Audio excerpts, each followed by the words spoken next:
It sounds very adventurous, actually. I mean, parts of it, just thinking, oh, we have to go get this text. We don't know where it is. It's got to be somewhere. And then all the people you meet along the way.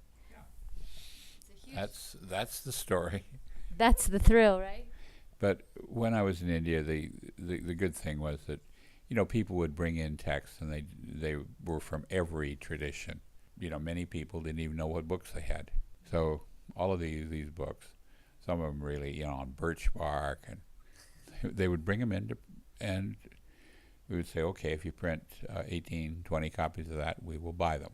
In order to work with these texts, you have to have scholars. Yes.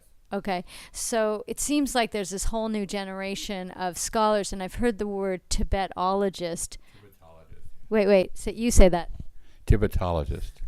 So I've heard that word a lot, but I really don't know what that means, and I would love to have a little bit more insight into that word. It sort of follows the pattern of the sinologist. And many, in the last century, or the previous, actually the 18th and early 19th centuries, the love of the study of Chinese came out. And you got a whole generation, first missionaries, and then people who would study China. Well, the Tibetologist sort of follows that. I mean, it's a horrible word, but it is there, and we have to. And now you have international conference of Tibetologists. It's held every 3 or 4 years in a different city, and it usually gets about probably, I don't know how many people usually show up, but it's a large number, and they break apart into little specialty groups, and it's what we used to say it's area studies, and that's how you get these Tibetologists, Japanologists. They're very specialty audiences. But what happens with Tibetan is because of the great Buddhist tradition. It's sort of murky. What's Buddhism? And what's the study of Tibetan philology? And these are chronic problems right now within the West. I mean, many Tibetologists would not be caught dead saying in their university that they have an interest in Buddhism. So you have Tibetologist is not the same as the student of Tibetan Buddhism. When working on the manuscripts, do you have both Buddhist scholars and Tibetologists? Yes, you do. Are they working together? Sometimes.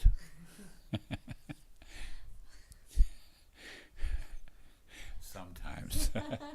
So, what is in the future for all of this?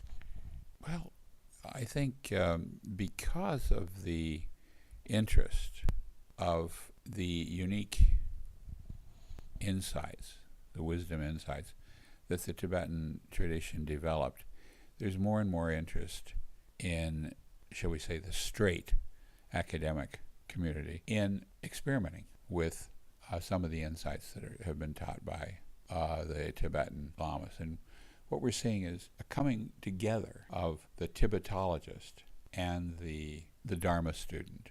This is rather exciting to me to see, because when I first began, I would never have thought that I would have gotten interested in Buddhism. I was interested in how many angels fit on the head of a pin. But these things happen. This goes back to the study of theology in Western institutions. In the old days, you would study Christianity in a department of theology. And what you've got now is the study of Tibet and Tibetan Buddhism came about really as Orientalism, the study of an area, the Orient. Now, of course, as lamas and their students become more frequent or more common in the Western institutions, we're beginning to see different kinds of study of Buddhism, which look at the content rather than the philology of it, the linguistic aspects of it. So we're looking at the trend being towards a less dry study of things. Yes, we're looking toward something that's less dry and more interesting to the unwashed layman. And finally, with your center, your aspirations for the future are to... I would like to see our entire library scanned and made available not only to Western scholars, but also to the followers of the tradition. Remember that, these monasteries, they didn't have very large libraries.